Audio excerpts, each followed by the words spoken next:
Semangat pagi anak-anakku sekalian. Bertemu lagi dengan saya Pak Iwan dalam materi produk kreatif dan kewirausahaan untuk SMK kelas 11. Kali ini saya akan membahas tentang gambar kerja untuk pembuatan prototipe produk. Kompetensi dasar yang mau dicapai dalam materi kali ini adalah kompetensi dasar 3.6, menganalisis lembar kerja atau gambar kerja untuk pembuatan prototipe produk barang atau jasa. Kompetensi dasar 4.6, membuat lembar kerja atau gambar kerja untuk pembuatan prototipe produk barang atau jasa. Oke, mari kita bahas satu persatu. Yang bagian A, perancangan gambar atau lembar kerja. Kegiatan merancang prototipe ada dua model. Yang pertama model rasional. Pertama kali dikembangkan oleh Herbert A. Simon dari Amerika dan juga Gerhard Pahl dan Wolfgang Beetz dari Jerman. Apa sih model rasional?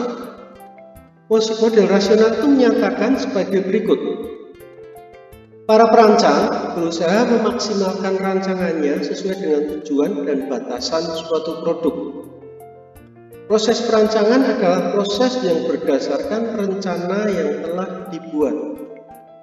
Proses desain hanya bisa dipahami sebagai proses yang dilaksanakan secara bertahap.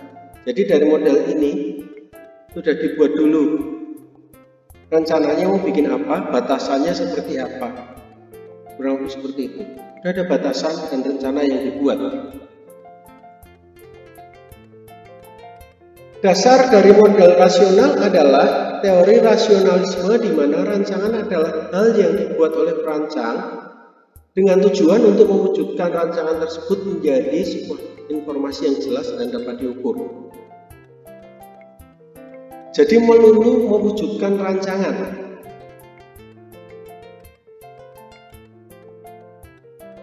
Tahapan perancangan dalam model rasional itu ada 11. Tahap pertama pengarahan rancangan, jadi sudah ada arah dulu rancangannya.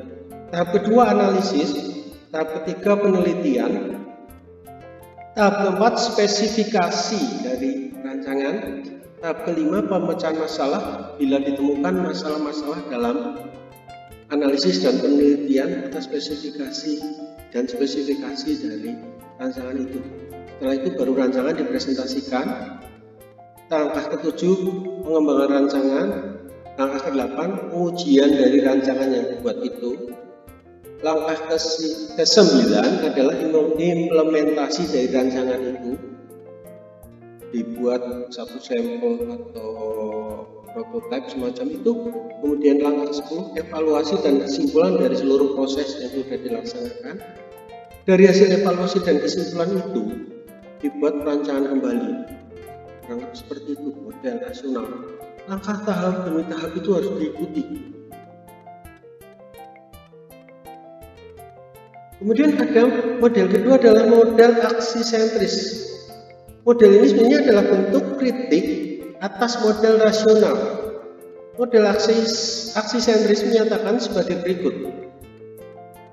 Perancang menggunakan emosi dan imajinasi dalam membuat sebuah rancangan. Proses desain adalah proses yang penuh improvisasi, tidak kaku, tidak saklek pada rencana, pada batasan yang sudah dibuat. Ini yang berbalikan dengan model rasional. Sudah ada batasan, sudah ada rencana, langkah demi langkah yang dilakukan. Tapi model aksi sentris, silahkan improvisasi. Para desainer melakukan improvisasi, libatkan emosi dan imajinasinya. Sehingga tidak ada tahapan-tahapan tertentu yang wajib dipatuhi oleh perancang karena analisa, perancangan, dan implementasi saling berkaitan satu sama lain. Jadi bisa menuangkan idenya dalam rancangan, dianalisa, diubah lagi dan sebagainya. Ini model aksi sentris. Jadi dalam model aksi sentris, perasaan dan imajinasi perancang itu sangat dihargai.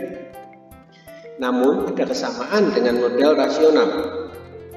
Model aksi sentris juga menganggap bahwa rancangan adalah sekumpulan informasi dan pengetahuan seorang perancang. Bedanya, model aksi sentris menyatakan bahwa pengetahuan dan informasi tersebut berasal dari sudut pandang perancang, bukan dari keadaan yang dapat diukur dan diprediksi atau sudah dibatasi dengan batasan-batasan dan rencana-rencana. Sudut pandangnya yang berbeda tentang informasi dan pengetahuan ini. Model aksi sentris lebih menekankan pada pola pemikiran dan profesionalisme perancang dibandingkan dengan kemampuan teknisnya. Itu ya, kita berteori-teori tadi ya, tentang asal-usul model-model rancangan. Sekarang kita masuk ke jenis-jenis perancangan. Ada dua juga, yaitu rancangan produk dan rancangan visual. Rancangan produk adalah penyusunan konsep yang lebih jelas, detail, dan sistematis dari gagasan produk baru ataupun modifikasi produk lama yang sudah ada ke dalam bentuk gambar kerja. Biasanya dalam bentuk perancangan rekayasa atau engineering design dan perancangan industri atau industry design. Tujuan dari rancangan produk adalah agar suatu produk dapat memiliki daya guna bagi konsumen. Itu rancangan produk. Kemudian yang kedua adalah rancangan visual. Rancangan visual adalah rancangan yang mengutamakan keindahan dan subjektivitas perancangannya. Rancangan visual berupaya agar produk tersebut memiliki bentuk visual yang menarik. Tujuannya adalah memastikan suatu produk dapat memiliki daya tarik bagi konsumen dalam kaitannya dengan stimulasi panca indera. Jadi, aspek visual sudah masuk, aspek daya tarik panca indera sudah masuk. Subjektivitas akan sangat masuk di rancangan visual. Oke, tadi itu konsep dasar atau cara berpikir dalam membuat rancangan. Sekarang kita masuk ke poin B, membuat gambar kerja prototipe produk. Sekali lagi, materi ini berhimpit dengan materi saya yang lain yang juga ada di video saya tentang gambar teknik. Kalian walaupun mungkin tidak menggeluti gambar teknik karena bukan bidang di kelompok teknologi dan rekayasa, mau belajar pun boleh, tidak dilarang. Supaya kalian bisa lebih tahu membuat gambar kerja itu di mana aturannya, kalian bisa mempraktekannya. Apa sih gambar kerja itu? Jadi pengertian gambar kerja adalah suatu teknik penggambaran yang digunakan untuk menjelaskan secara rinci persyaratan item yang direkayasa. Jadi suatu teknik untuk menggambar, menjelaskan secara rinci masing-masing item persyaratannya seperti apa, dibuatnya di mana, dengan proses apa, toleransinya seperti apa, bahannya apa, lebih seperti itu. Dan gambar kerja adalah komunikasi utama antara pembuat gambar atau yang punya ide dengan pelaksana atau yang membuat gambar itu menjadi barang. Komunikasi utamanya adalah gambar kerja. Jadi gambar teknik itu adalah gambar yang menitik beratkan pada penyampaian maksud dari pembuat gambar secara objektif. Maka supaya seragam itu perlu bahasa yang sama, simbol-simbol yang sama, ketentuan yang sama, di mana ketentuan-ketentuan gambar teknik itu sudah dirangkum dalam sebuah standar yang dibuat oleh ISO, International Standard Organization. Seluruh dunia akan sama ketentuan-ketentuan dalam pembuatan gambar teknik, simbol-simbolnya, toleransinya, dan sebagainya. Secara detail ada di materi saya tentang gambar teknik. Ada beberapa video. Fungsi dari gambar kerja. Fungsi pertama adalah penyampaian informasi. Gambar kerja berfungsi sebagai bentuk visual awal dari proses perancangan. Ada visual walaupun hanya bentuk gambar. Dengan gambar kerja, perancang dapat mengetahui kelebihan dan kekurangan rancangan yang dibuatnya. Entah dibuat gambar, dilihat, evaluasi, kok kurang ini, kurang itu, kurang cantik, dan sebagainya. Fungsi pertama gambar kerja. ada yang salah di sini akan ketahuan kalau ada gambar kerja, apalagi itu rakitan yang saling berhubungan. Fungsi kedua adalah perwujudan pemikiran dalam penyiapan informasi. Dalam perencanaan, konsep abstrak atau bayangan atau imajinasi dari perancang diwujudkan dalam bentuk gambar, yang nantinya gambar itu harus dianalisis dan dievaluasi, sehingga dihasilkan gambar-gambar yang sempurna yang bisa diproses, dipahami orang yang memproses.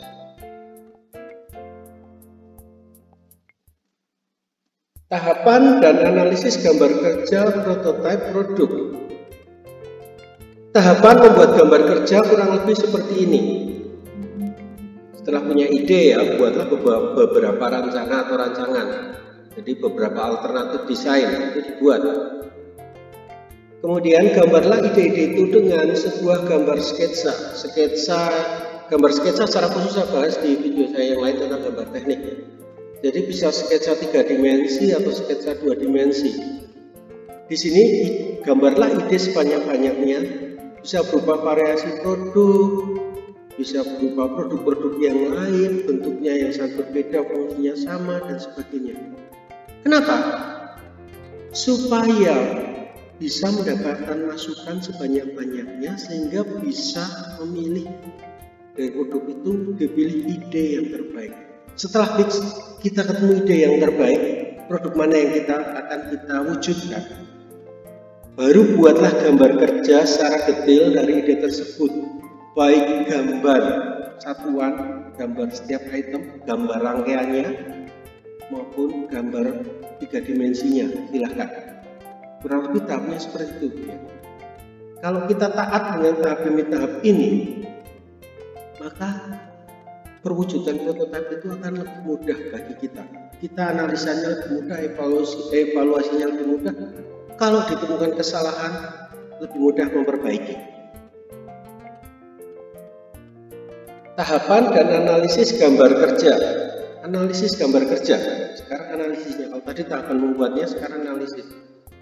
Syarat gambar kerja yang pertama harus cepat. Dibuat dengan cepat, dibuat dengan biaya murah. Kemudian dapat dibuang kalau melakukan kesalahan, maka gambar kerja dibuat di kertas yang standar, yang biasa. Apalagi kalau sketsa bisa di kertas yang sederhana, sehingga kalau dibuang itu tidak terlalu mahal. Dibuat dengan resolusi rendah. Ya, karena gambar itu merupakan rancangan sederhana dari sebuah prototipe. Kita tidak perlu membuat dengan yang detail, sangat detail, resolusi tinggi dengan harapan orang bisa langsung punya bayangan. Enggak. Gambar kerja awal itu harus tidak perlu seperti itu. Kemudian gambar kerja itu harus bersifat ambigu. Artinya prototipe dibuat ambigu agar dapat diinterpretasikan pada segala sisi. Agar dapat diinterpretasikan dari segala sisi, ambigu. Sehingga peluang penyempurnaan akan sangat terbuka. Tidak menutup peluang-peluang penyempurnaan. Kemudian gambar rancangan itu harus bersifat menyarankan, bukan menetapkan sebelum diputuskan satu produk yang harus dibuat. Jadi mengapa harus dibuat berbagai alternatif, sehingga kita seperti menyarankan alternatif A, alternatif B, dan sebagainya, sehingga setelah disurvei diputuskan produk mana yang harus kita buat.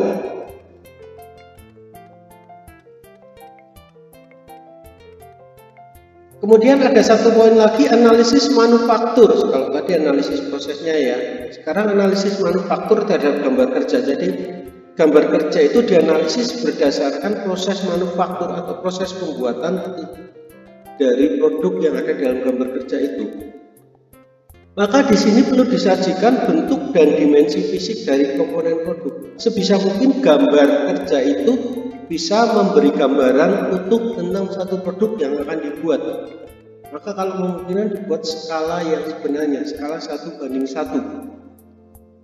Kemudian material yang akan digunakan dalam produk itu harus ditentukan dalam gambar teknik. Oh, barangnya dibuat dengan besi, dengan baja, dengan plastik dan sebagainya. Kemudian terkait dengan teknik atau proses pembuatan produk itu, dibuat dengan mesin apa, di mana, dan toleransinya harus seperti apa. Apabila itu benda itu akan berpasangan, itu membutuhkan toleransi. Toleransi ada di video saya yang lain ya. Kemudian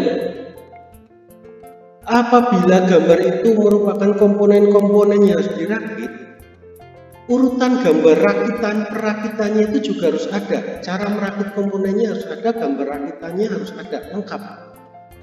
Itu analisis manufaktur terhadap gambar kerja. Itu anak-anak sedikit tentang gambar kerja untuk pembuatan prototipe produk, barang, atau jasa. Kalau ingin lebih detail tentang gambar kerja bisa simak video yang lain, video saya yang lain. Demikian materi saya kali ini. Terima kasih atas kebersamaannya. Tetap semangat.